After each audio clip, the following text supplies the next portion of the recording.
Shalom, bien-aimés dans le Seigneur.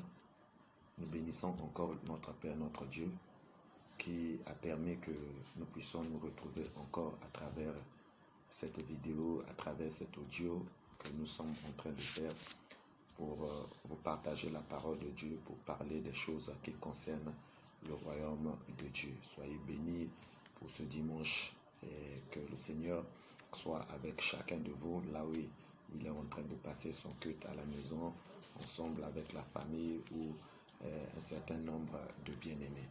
Alors, bénissons le Seigneur, notre Père, notre Dieu, nous bénissons ton nom pour cette possibilité que tu nous donnes encore à parler de ta part à travers ces moyens, Seigneur. Bénis mon frère, bénis ma soeur qui suit cette parole, qui écoute cette parole, Seigneur mon Dieu. Que ta parole apporte la vie, le changement, la transformation, Seigneur mon Dieu.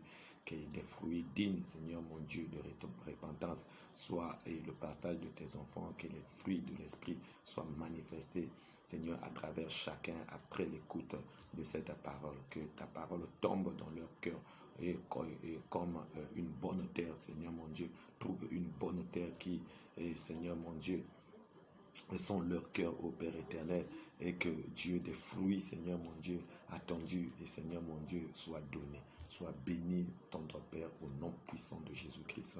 Amen. Amen. Alors, ce matin, nous voulons parler du demander et du recevoir.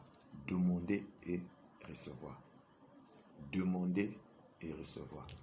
Alors, nous sommes dans Matthieu chapitre 7, versets 7 à 11. Voilà, beaucoup de gens connaissent ce passage. Ce passage, souvent, nous avons l'habitude de l'appeler Matthieu 7, Senga Bakopesa, c'est-à-dire demandez-le, vous donnera. Alors, nous allons lire cela jusqu'au verset, du verset 7 jusqu'au verset 11. Alors, demandez et l'on vous donnera. Matthieu 7. Demandez et l'on vous donnera. Cherchez et vous trouverez. Frappez et l'on vous ouvrira. Car quiconque demande reçoit, celui qui cherche trouve, et l'on ouvre à celui qui frappe. Lequel de vous donnera une pierre à son fils s'il lui demande du pain? Ou s'il demande un poisson, lui donnera-t-il un serpent? Si donc méchant comme vous l'êtes, vous savez donner de bonnes choses à vos enfants, à combien plus forte raison votre Père qui est dans les cieux donnera-t-il de bonnes choses à ceux qui le lui demandent? Alléluia. Donc, vous voyez que ici, c'est le discours du Seigneur Jésus sur le sermon sur la montagne. Et vous savez que le sermon sur la montagne, c'est un discours qui est venu bouleverser la religion, qui est venu bouleverser le système judaïque, qui est venu bouleverser la façon de voir des pharisiens et des sadducéens, la façon de voir la loi de Moïse, la façon de voir les choses de Dieu. Donc Jésus, en apportant ce discours, était en train de révolutionner l'humanité, est en train de révolutionner la religion juive, est en train de révolutionner son époque, est en train de révolutionner ceux-là de sa génération. Donc les gens, en écoutant cela, ils étaient bouleversés. Quel genre d'enseignement, quelle sagesse. Et la Bible dit qu'il enseignait comme ayant autorité. C'est comme si la parole, c'était lui-même. Effectivement, Christ est la parole, car la Bible dit, au commencement était la parole, et la parole était avec Dieu, et la parole était Dieu. Elle était au commencement avec le Seigneur. Et toutes choses ont été faites par elle. Rien de ce qui existe n'a été fait sans elle. Cette parole a été faite chair. Cette parole, c'est la lumière qui est venue dans le monde. Et alléluia, et la lumière, lui, dans les ténèbres, et les ténèbres ne l'ont point reçu, mais à tous ceux qui l'ont reçu, à ceux qui croient en son nom, elle, qui est la parole, leur a donné le pouvoir de devenir enfants de Dieu. Alléluia. Donc Jésus parlait comme ayant autorité, et la parole, c'était lui-même. Alléluia. Alors, en lisant ce passage de Matthieu 7, versets 7 à 11, bien-aimés dans le Seigneur, nous voyons la certitude ou l'assurance que nous donne le Seigneur à travers ce passage, l'assurance de l'exaucement de la prière. C'est-à-dire que si nous demandons, nous allons recevoir. Donc pour recevoir, il faut demander. Donc celui qui demande, impérativement, il doit recevoir. Celui qui cherche, il trouve. Alléluia. Celui qui frappe, et l'on ouvrira à celui qui frappe. Alléluia. Si quelqu'un vient frapper à votre porte, il frappe. Nécessairement, vous allez ouvrir la porte à cette personne. Même si vous n'avez pas besoin d'ouvrir la porte, mais plus la personne va insister, vous serez dans l'obligation d'ouvrir la porte. Sinon, cette personne va vous déranger, vous allez manquer de sommeil. Vous n'allez pas vous concentrer dans ce que vous êtes en train de faire ou dans ce que vous voulez bien faire à cause du bruit de coco. Alléluia. Alors, le Seigneur prend même un exemple ici. Il dit que si vous, des pères qui sont mauvais, savent donner des bonnes choses à leur enfant, un enfant qui demande du pain à son père, il ne va pas lui donner la pierre. Un enfant qui demande du poisson à son papa, et bien, le papa ne va pas lui donner le serpent à la place. Alors, si mauvais, les pères de la terre, mauvais qu'ils sont, ils savent donner des bonnes choses à leurs enfants qui leur le demandent. À combien de fois notre Père céleste qui est dans les cieux, notre Dieu, le Père de notre Seigneur Jésus, ne nous donnera-t-il pas de bonnes choses, ne nous donnera-t-il pas ce que nous lui demandons? Donc ce verset est en train de nous montrer avec certitude l'assurance que Dieu nous donne quant à l'exaucement de nos prières. Alléluia. C'est pourquoi nous ne devons pas nous inquiéter. Voilà ce que le Seigneur dit dans Philippiens 4, verset 6. L'apôtre Paul dit, ne vous inquiétez de rien, mais en toute chose, faites connaître vos besoins à Dieu par des prières et des supplications avec des actions de grâce. Donc, si nous faisons connaître nos besoins à Dieu, il y a l'assurance de l'exaucement. Si nous ne devons pas nous inquiéter, et lorsqu'il y a un besoin, nous devons prier, demander, présenter ce besoin à Dieu. Ça veut dire qu'il y a une assurance que Dieu nous donne à travers ses écrits de l'exaucement de nos prières. Alléluia. Alléluia. Donc, c'est une parole certaine de demander et de recevoir. Donc, lorsque quelqu'un demande, il doit recevoir. Et la Bible est en train de montrer que lorsque nous demandons, nous devons impérativement recevoir. Donc, il y a la demande, il y a toujours une suite à notre demande. Alléluia. Donc, si nous ne recevons pas lorsque nous demandons, il y a un problème. Alléluia. David a dit dans Psaume 116, verset 1, « J'aime l'Éternel, car il entend ma voix, il entend mes supplications. » Donc, David dit, l'une des raisons qui amenait David à aimer son Dieu, c'est que lorsque David demandait à son Dieu, son Dieu lui exauçait. Dieu écoutait ses prières, il répondait toujours à ses prières. Alléluia. Donc, Dieu répond à nos prières. Nombre, chapitre 23, verset 19. Nous parlons des enfants de Dieu. Donc, un enfant de Dieu, quand il demande, il doit recevoir parce que Dieu est son Père. Vous êtes parents, si vous m'écoutez, vous avez des enfants. Mais quand les enfants vous demandent du pain, papa, j'ai faim. Mais tu finis par lui donner de quoi manger. Même quand tu n'as rien, tu te bats, tu te plies en 8 pour chercher de quoi manger pour ton enfant parce que c'est ta responsabilité en tant que parent de nourrir tes enfants. Donc Dieu aussi est notre Père et c'est sa responsabilité de nous nourrir en tant que nos enfants. C'est pourquoi toujours dans Matthieu, là-bas, là où il parle du sermon de la montagne au chapitre 6, le Seigneur dit, ne vous inquiétez de rien, ne dites de ce que vous allez manger, de ce que vous allez vous vêtir, de ce que vous allez boire. Il dit, voilà, ce sont des païens qui s'inquiètent de ces choses-là. Vous recherchez premièrement le royaume de Dieu et la justice. Et le reste vous sera donné par-dessus. Votre Père Dieu, il sait que vous en avez besoin. Donc il va vous demander, à chaque jour suffit sa peine. Le lendemain va s'occuper du lendemain. Donc ne vous inquiétez pas. S'il connaît nourrir les oiseaux qui ne sèment, il remplit les champs avec des herbes. Alors, nous ne valons pas plus que les champs, nous ne valons pas plus que les oiseaux. Nous sommes plus que les oiseaux. Nous avons été créés à l'image et selon la ressemblance de Dieu. Donc, Dieu est celui qui s'occupe de ses enfants. Et si tu es enfant de Dieu, si tu as donné ta vie au Seigneur Jésus, il doit te donner de quoi manger, de quoi boire.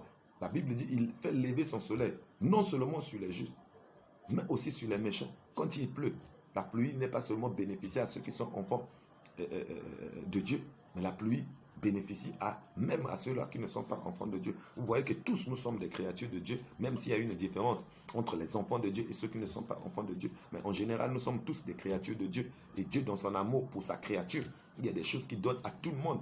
Alléluia. Et il y a des choses qu'il réserve justement qu'à ses enfants.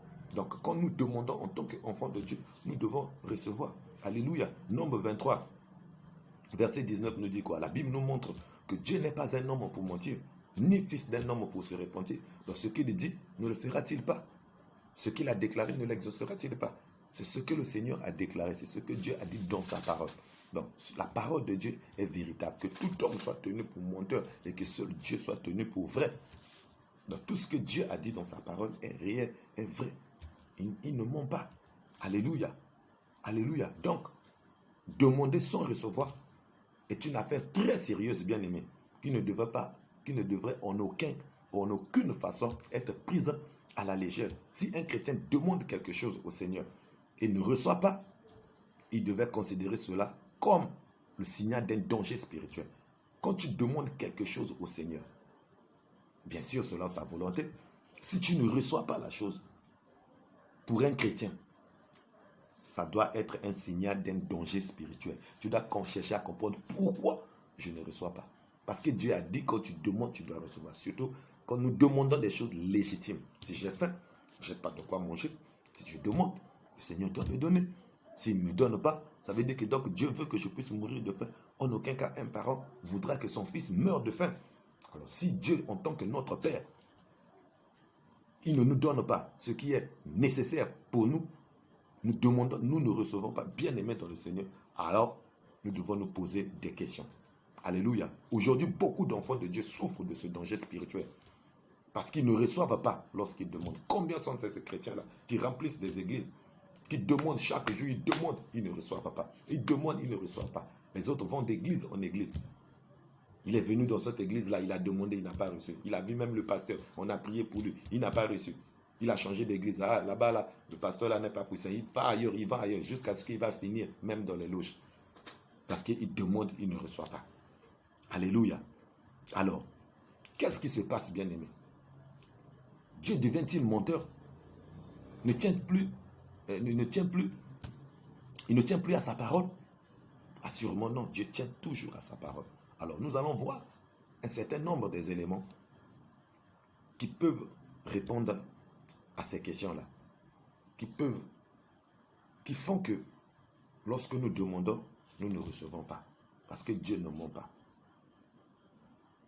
Dieu ne ment pas. Ce que Dieu dit est vrai. Et si ça ne marche pas, le problème n'est pas Dieu. Le problème, c'est toi et moi. Il y a des choses légitimes que nous pouvons demander au Seigneur qu'il ne nous donne pas encore. Ça ne veut pas dire qu'il a refusé. Peut-être que ce n'est pas encore le temps, mais il finit toujours par nous donner. Alléluia. Et quand ce n'est pas encore le temps, le Seigneur te dira, ce n'est pas le temps. Voilà, il te dira, pour telle chose, ce n'est pas le temps. Moi, il y a plusieurs questions. Il y a des choses que je demande au Seigneur, que je n'ai pas encore reçues. Et à un moment, j'ai posé la question au Seigneur, mais pourquoi telle chose? Pourquoi telle chose? Lui me dit, attends, ce n'est pas encore le moment. Attends, pour ça, ce n'est pas encore le moment. Pour ça, ce n'est pas nécessaire. Donc, il y a toujours des réponses. Quand nous demandons, nous ne recevons. Quand nous demandons, il y a toujours des réponses. Alors, quand nous ne recevons pas, il y a un problème. Alors, nous allons rapidement essayer de voir certaines choses qui peuvent faire que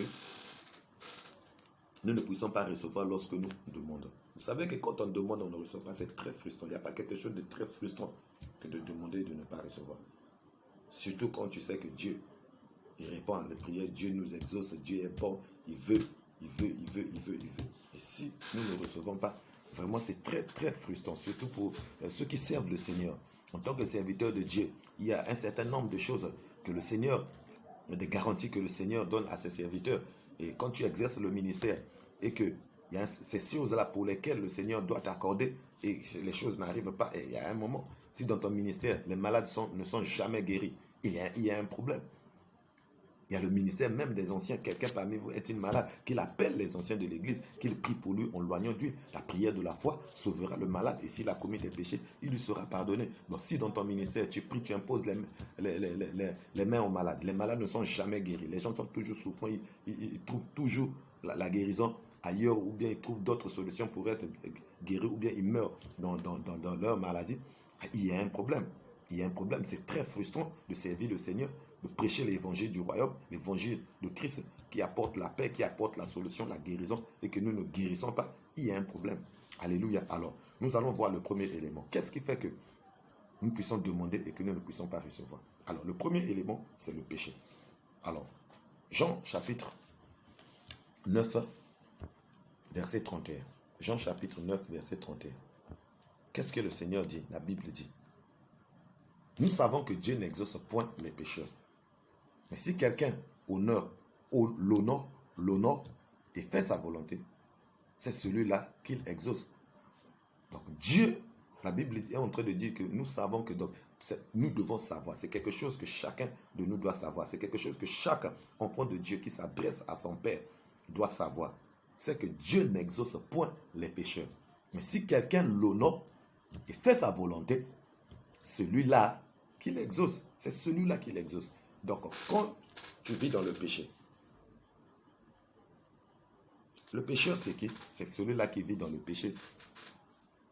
C'est celui-là qui est conscient que c'est mal, mais continue à le faire. Et s'agissant ici des enfants de Dieu, il y a des enfants de Dieu qui marchent dans le péché. Mais l'apôtre Jean dit quoi? Petits enfants, je vous ai écrit ces choses afin que vous ne péchiez point. Mais si quelqu'un pêche, nous avons un avocat auprès du Père. Ça veut dire que les enfants de Dieu ne pêchent pas.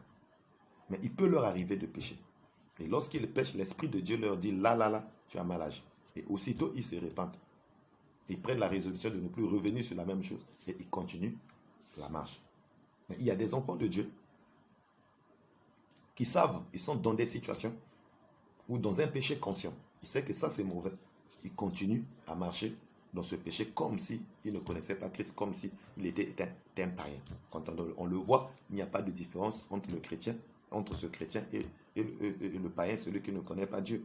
Ils viennent à l'église, il prend parfois aussi la Sainte Seine, il fait beaucoup de choses, il est là dans les activités de l'église, il donne sa dîme, ses offrandes, mais il fait des choses, il est dans un péché conscient, il sait que ça c'est pas bon, mais il continue à marcher dans ça.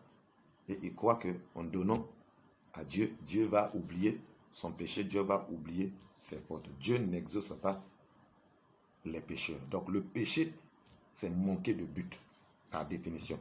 Lorsque tu manques le but pour lequel Dieu t'a créé, tes prières sont une abomination aux yeux du Seigneur. Car Dieu n'exauce pas les pécheurs. Donc quand tu marches dans le péché, tu manques le but pour lequel Dieu t'a créé, le but pour lequel Dieu t'a appelé. Isaïe chapitre 1, versets 10 à 15, lisons quelques versets. Isaïe chapitre 1. Isaïe chapitre 1, versets 10 à 15. Isaïe 1, 10 à 15. Qu'est-ce que la Bible nous dit? Écoutez la parole de l'Éternel, chef de Sodome, prêtez l'oreille à la loi de notre Dieu, peuple de Gomorrhe. Qu'ai-je à faire de la multitude de vos sacrifices? Dit l'Éternel. Je suis rassasié des holocaustes de béliers et de la graisse des veaux. Je ne prends point plaisir au son des taureaux, des brebis et des boucs. Quand vous venez, vous présentez devant moi, qui vous demande de souiller mes parvis, cessez d'apporter des vaines offrandes. J'ai en l'horreur l'encens, les nouvelles lunes, les sabbats et les assemblées. Je ne puis voir le crime s'associer aux solennités. Mon âme hait vos nouvelles lunes et vos fêtes. Elles me sont à charge. Elles me sont à charge. Je suis là de les supporter. Quand vous étendez vos mains, je détourne de vous mes yeux. Quand vous multipliez les prières, je n'écoute pas. Vos mains sont pleines de sang. Vous voyez qu'ici, Dieu est en train de reprocher les enfants d'Israël qui marchaient dans le péché, qui suivaient les parvis de l'Éternel. Mais c'était des gens qui respectaient les fêtes de l'Éternel. Ils respectaient le sabbat, les fêtes des tabernacles, ils apportaient les offrandes, ils faisaient tout ce que Dieu leur demandait de faire. C'est-à-dire que tout ce qui était des actes pour s'approcher de Dieu, voilà, des ordonnances que le Seigneur leur avait demandées. Ils observaient la fête de Pâques, ils observaient la fête des pains sans levain, ils observaient toutes ces fêtes-là. Mais c'était de l'apparence extérieure. Ils apportaient des holocaustes et des hommes, mais leur cœur était loin du Seigneur. La Bible dit que leur main était tachée de sang. Alléluia. C'est pourquoi leurs offrandes et toutes ces choses-là ne pouvaient pas agréer le cœur de Dieu. Nous avons parlé, quand nous parlons de Caïn et Abel, Dieu porta d'abord ses regards favorables sur Abel et sur son offrande. Donc ton offrande ne peut pas te racheter. Tu dois d'abord plaire à Dieu afin que ton offrande puisse plaire à Dieu. Donc tes prières ne peuvent pas réjouir le cœur de Dieu aussi longtemps que toi-même, tu ne réjouis pas le cœur de Dieu quand tu marches dans le péché. Isaïe 59, versets 1 à 2. La Bible dit, la main de l'Éternel n'est pas ses côtes pour toucher, ni ses oreilles si Dieu pourra entendre. Mais ce sont vos fautes, voilà, qui le cachent. Sa face. Ce sont vos iniquités qui l'empêchent de vous écouter, de vous exaucer. Donc le péché empêche Dieu de nous exaucer. Le péché brise la communion. Le péché met une barrière entre Dieu et nous. Quand nous crions, Dieu, il fait comme s'il n'écoute pas. Il ne peut pas écouter. Et il ne peut pas répondre parce que nos mains sont sales. C'est comme un enfant avec les mains imbibées de boue. Il vient dire, papa, donne-moi le pain. Papa est en train de manger le pain. Papa, donne-moi aussi un peu de pain. Mais papa ne pourra pas donner le pain à cet enfant aussi longtemps que la main de l'enfant est sale. Papa va demander à l'enfant, va te laver les mains. Et quand l'enfant ira laver les mains, quand il reviendra, quand papa, l'enfant étendra la main, papa va voir que la main de l'enfant est propre. À ce moment, papa pourra déposer le pain sur la main de l'enfant. Donc Dieu ne peut pas déposer le pain sur nos mains parce que nos mains sont sales. Nous demandons avec des mains sales. Nos mains sont souillées. Alléluia. C'est pourquoi nous devons laver nos mains, nous purifier, nous sanctifier, abandonner cette mauvaise voie que nous sommes en train de suivre, cette voie qui attriste le cœur de Dieu, qui empêche à Dieu de nous écouter, de nous exaucer, afin qu'il puisse alors nous pardonner et nous donner la possibilité, et plutôt nous exaucer. Alléluia. Ésaïe chapitre 1, verset 18 à 20. Dieu est disposé à nous pardonner et nous faire manger les meilleures productions si nous nous détournons du mal. Alléluia. Si nous nous détournons du mal, nous allons manger les meilleures productions. Il a dit, si vous êtes docile, si vous avez de la bonne volonté, vous mangerez les meilleures productions du pays. Donc soyons dociles et soyons disposés, bien-aimés. Soyons disposés à obéir à la parole de Dieu. Si nos péchés sont noirs comme du cramoisi, il va les rendre plus blancs que de la neige. Si nos péchés sont rouges comme du pourpre, mais il va rendre ses péchés plus blancs que de la laine. Dieu est disposé à nous pardonner. Alors, répondons-nous sincèrement. Dans 2 Chroniques, chapitre 7, versets 14 à 15, la Bible dit là-bas, si le peuple sur qui est invoqué mon nom, qui s'humilie, si se détourne de ses mauvaises voies, du haut des cieux, Dieu va l'exaucer. Il va pardonner son péché. Il va exaucer sa prière. Il va guérir son pays. Alléluia. Donc, nous devons arrêter d'abord d'accuser le diable et de regarder dans nos vies. S'il y a quelque chose, s'il y a un péché caché, s'il y a un péché caché que nous entretenons, nous devons arrêter d'accuser d'abord le diable. La Bible dit, pourquoi l'homme vivant se plaindrait-il? Pourquoi tu accuses les sorciers, les sorciers? Commence d'abord à t'accuser toi-même, qui se plaignent d'abord de ses propres péchés. Après, si tu as mis de l'ordre dans ta vie, c'est clean, alors tu pourras voir ailleurs. Mais pour le moment, bien aimé dans le Seigneur, regarde, est-ce qu'il n'y a pas un péché caché? Un péché sucré, juteux, que tu conserves là-bas, que tu caresses. Mais ce péché-là va te tuer, il va t'empêcher de voir des choses merveilleuses que Dieu a réservées pour toi. Tu n'en auras pas et tu finiras par prendre des raccourcis. Et le péché appelle le péché, les profondeurs appellent les profondeurs. Voilà, le péché goûte, mais ça coûte. Tu goûtes un peu, ça va, tu vas encore, ça va t'emmener dans les profondeurs et ça va te coûter très cher, bien-aimé dans le Seigneur. Ézéchiel, chapitre 14, verset 1 à 4, montre que les enfants d'Israël qui portaient chacun une idole dans son cœur ne voulaient consulter Dieu. Ici, lisez ça, Ézéchiel 14, 1 à 4. C'est des gens, ils portaient leurs idoles dans leur cœur. Mais quand il y avait des situations, ils voulaient venir consulter Dieu. Dieu dit, je ne vais pas me laisser consulter par eux. Comment ils viennent auprès de moi, chacun avec son idole. Et ils veulent consulter l'Éternel. Ils veulent que Dieu parle pour eux. Ils veulent dire que Dieu puisse dire quelque chose pour eux. La seule chose que Dieu peut dire pour cette personne-là, c'est de se repentir. Quand tu viens demander à Dieu, avec ton idole dans ton cœur, eh bien, Dieu va te dire, réponds-toi d'abord. Voilà, réponds-toi d'abord, abandonne d'abord cette idole-là. C'est lorsque tu abandonneras cette idole-là que le Seigneur pourra commencer à t'écouter. Alléluia. Donc le péché, c'est un frein, c'est un obstacle. Dieu n'exauce pas le péché. Donc si tu marches dans un péché conscient, bien aimé dans le Seigneur, réponds-toi sincèrement. Ça va te tuer, ça va te bloquer. Le péché, ça détruit. Écoutez, quand on parle du péché, bien aimé, moi, je ne mâche pas les mots. Parce que vous savez ce qui a amené Jésus à la croix. C'est le péché qui a amené Jésus à la croix. Christ est mort pour nos péchés. Il a été envoyé par le Père pour nous sauver de nos péchés. C'est à cause du péché que Jésus a souffert. On l'a fait porter la couronne d'épines. Et lisez Isaïe 53. Ça parle des souffrances du Messie. Ce que le Messie a enduré à cause de tes péchés, à cause de mes péchés bien-aimés. Et si nous sommes conscients de cela, Si nous aimons réellement le Seigneur, nous n'allons plus pécher. Parce que si nous continuons à pécher, malgré ce que le Seigneur a fait, nos vies qu'on lui a données, ça veut dire que nous n'avons pas compris l'œuvre du Seigneur à la croix. Nous n'avons pas compris réellement ce que le Seigneur a fait. Si nous avons réellement compris ce que le Seigneur a fait, nous n'allons plus pécher. Je vous prends un exemple que j'ai toujours l'habitude de prendre. Tu as ton frère, tu as commis un crime.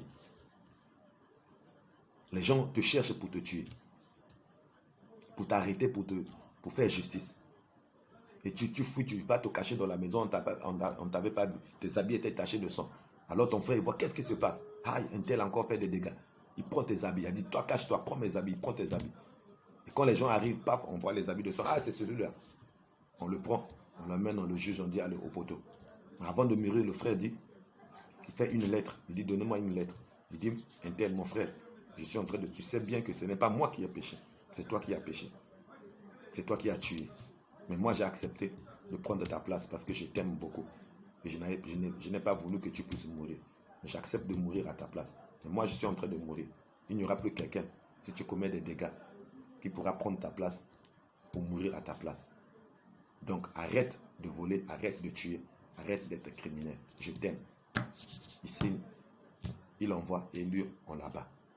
Alors toi, tu prends cette lettre-là, tu lis. Tu vois comment ton frère est mort pour toi. À cause de ton braquage, à cause de ton vol, à cause de tes conneries. Si tu continues à faire ces conneries-là, ça veut dire que tu es insensé. Il n'y a pas d'autre mot pour toi. Tu es insensé. Et tu es en train de fouler aux pieds le sacrifice de ton frère. Et lorsque nous, les chrétiens, nous péchons, c'est exactement ce que nous faisons. Nous sommes en train de fouler aux pieds le sacrifice de notre Seigneur Jésus. C'est nous qui méritions la mort. Christ est mort à notre place. Il a souffert tout ça pour nous. Le châtiment qui nous donne la paix est tombé sur lui. Alors, si on a compris ça, on ne va plus pécher. On va arrêter de pécher. On va arrêter de vivre dans des péchés conscients. On va faire vraiment la séparation. On va refuser de tomber dans le compromis. Alléluia. Amen. Alors, ça, c'est le premier élément. Je ne sais pas si j'ai encore assez de temps pour aborder le deuxième élément, mais je pense que nous allons reporter le deuxième élément la prochaine fois. Alors, aujourd'hui, nous allons nous arrêter sur ce premier élément qui est très capital, le péché qui nous empêche de voir nos prières être exaucées. Une nation ne peut pas être exaucée s'il marche dans le péché. Une nation ne peut pas prospérer si elle marche dans le péché. Alléluia. Nous devons nous repentir. Nous ne verrons pas Dieu si nous continuons à marcher dans le péché. Le péché nous tue, le péché nous éloigne de Dieu. Le péché amène la mort. Amen. Hein? Alors, je t'en conjure, mon frère, ma soeur, toi qui m'écoutes, de te repentir sincèrement.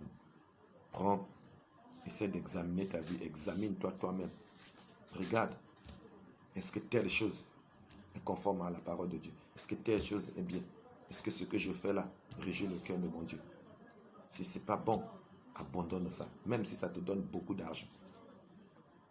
Même si tu te retrouves là-dedans. Mais ça va te détruire. À quoi te servira-t-il de gagner le monde entier si tu perds ton âme? Si Dieu a accepté que Jésus, son fils, puisse mourir de la manière dont le Seigneur est mort. La Bible dit, maudit est quiconque est pendu au bois. Christ a été pendu au bois à cause de notre péché. Quel est le châtiment qui est réservé à ceux qui foulent la grâce de Dieu aux pieds? Pécher, après avoir cru, c'est fouler la grâce de Dieu aux pieds. Nous sommes en train de fouler la grâce de Dieu aux pieds. Et Dieu est plus sévère avec nous. Nous qui avons connu le Seigneur. Et nous continuons à faire des choses qui ne l'honorent pas. Il est plus sévère avec nous qu'avec ceux-là qui ne le connaissent pas. Alléluia. Alors, je ne te condamne pas. Mais au contraire, je sonne la trompette. Je suis comme une sentinelle. Le Seigneur nous demande de veiller sur les brebis sur lesquelles il nous a établis. Dieu nous a établis sur un certain nombre de brebis. Nous sommes ministres de Dieu, ministres de l'évangile, ministres de la parole. C'est pour parler à l'église, c'est pour parler au peuple de Dieu. Et pour ramener ceux qui sont au dehors à l'intérieur. Et notre responsabilité est de sonner la trompette pour réveiller ceux qui dorment. Notre responsabilité, c'est de sonner la trompette pour attirer l'attention de ceux-là qui sombrent dans le mal. Ne soyons pas comme des truies ou des chiens qui retournent à leur vomissement. En venant au Seigneur, nous avons vomi un certain nombre de choses. Nous ne devons pas répartir sur ces choses-là. Sinon, nous serons comme des truies, nous serons comme des chiens. Mais dehors les truies, dehors les chiens. Alléluia. Parce que le péché ne nous empêche pas seulement d'être exaucés, mais ça nous envoie en enfer, finalement. Ça amène la mort, la condamnation éternelle. La Bible dit dans Romains 3, 23, tous sans péché sont privés de la gloire de Dieu. Romains 6, 23, le salaire du péché, c'est la mort. Mais le don gratuit de Dieu, c'est la vie éternelle en Christ Jésus. Dehors les adultères, dehors les impudiques, dehors les inféminés, dehors tous ceux qui commettent des choses semblables. Alors, je n'aimerais pas que tu sois dehors en ce jour-là.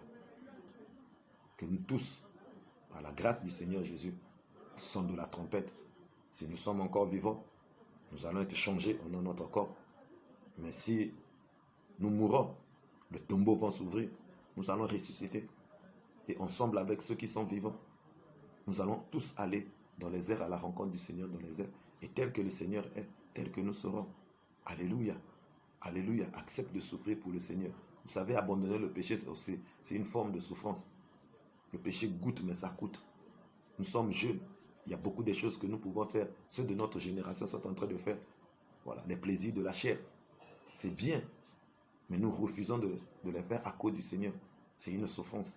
Mais le Seigneur va nous récompenser. Parce que nous avons rejeté ces choses. La Bible dit, n'aimez pas le monde ni les choses qui sont dans ce monde. Si quelqu'un aime le monde, l'amour du Père n'est pas en lui. Alléluia. Dans le monde, il y a quoi? Il y a l'orgueil de la vie, il y a la convoitise des yeux, la convoitise de la chair. Toutes ces choses-là nous éloignent de Dieu. Et l'amour du monde est inimitié avec Dieu. Donc si tu t'attaches aux choses du monde, de la chair qui va t'emmener au péché, tu seras ennemi de Dieu. Alléluia. Mais nous sommes morts contre le péché. Et nos vies sont cachées en Christ dans les lieux célestes. Si nous vivons pour Christ, nous sommes ressuscités avec Christ. Et nos vies sont cachées dans les lieux célestes. C'est pourquoi nous devons être affectionnés aux choses d'en haut et non aux choses de la terre. Ne nous attachons pas à ce qui est instable. Regardez, cette pandémie du coronavirus a rendu beaucoup de choses instables. Nous avons compris qu'il y a des choses qui sont instables. Tu avais un bon boulot, un bon travail, bien rémunéré à cause du Covid-19. Certains ont été mis en chômage technique. Qui sait si d'autres vont retrouver encore leur poste. Donc vous voyez que c'est instable. Il y en a certains qui ont de l'argent dans les banques. Voilà. Avec la crise, il pourra arriver que non, tu as beaucoup d'argent en banque, mais tu n'as pas la possibilité de rentrer en contact avec ton argent. Vous voyez que ces trésors de la terre sont instables. Je me rappelle lors de la guerre du 5 juin, il y a des papas, des gens qui avaient bâti leur maison. Un monsieur qui a travaillé toute sa vie. Il s'était bien organisé toute sa vie. Il a gardé, fait des économies, il a construit sa maison. Et il était tranquille, il attendait la mort. Il avait fait ses fermes, il a fait ses choses et ses activités. Il vit de ça, il dit, bon, maintenant là, je peux mourir tranquille. Je vais aller jusqu'à la mort tranquillement. Mais la guerre du 5 juin arrive, bam. La maison écroulée, cassée en miettes, tac. Toutes les activités qu'il avait volatilisées en un clin d'œil. Vous voyez que tout ça, c'est instable. Si nous nous attachons à ça, ce sont des choses instables. Mais quelle est la chose instable? Stable, c'est le Seigneur. Nous devons nous attacher au Seigneur. Au moins, personne ne pourra ébranler le Seigneur. Le Seigneur a dit, il ne restera pierre sur pierre qui ne soit renversé. Si tu t'attaches aux choses de ce monde, ça va être renversé et tu seras le plus malheureux, le plus déçu. Espère en l'Éternel. Mets ta confiance en Dieu. Marche dans la crainte de Dieu. Obéis à la parole de Dieu. C'est alors lorsque tu crieras, le Seigneur va t'exaucer. Amen. Prions le Seigneur. Notre Père, notre Dieu, nous bénissons ton nom pour ce message que nous avons commencé de demander et de recevoir, Seigneur mon Dieu. Merci pour ce premier point que nous avons abordé, le point du péché, Seigneur. Et Dieu, si l'humanité aujourd'hui est ainsi, c'est à cause du péché. C'est parce que les premiers hommes ont péché, Adam et Ève, et la corruption est entrée, Seigneur mon Dieu, dans la race humaine, ô Père éternel. Mais gloire soit rendue à toi, notre Père, notre Dieu, qui n'a pas voulu laisser l'homme dans cette condition. Tu as envoyé le Seigneur Jésus, ton Fils, ton unique, pour venir sortir et l'homme de cette situation. C'est pourquoi Dieu a tant aimé le monde qu'il a donné son Fils unique, afin que quiconque croise en lui ne périsse point, mais qu'il ait la vie éternelle. Seigneur, merci pour le don gratuit et de ton Fils.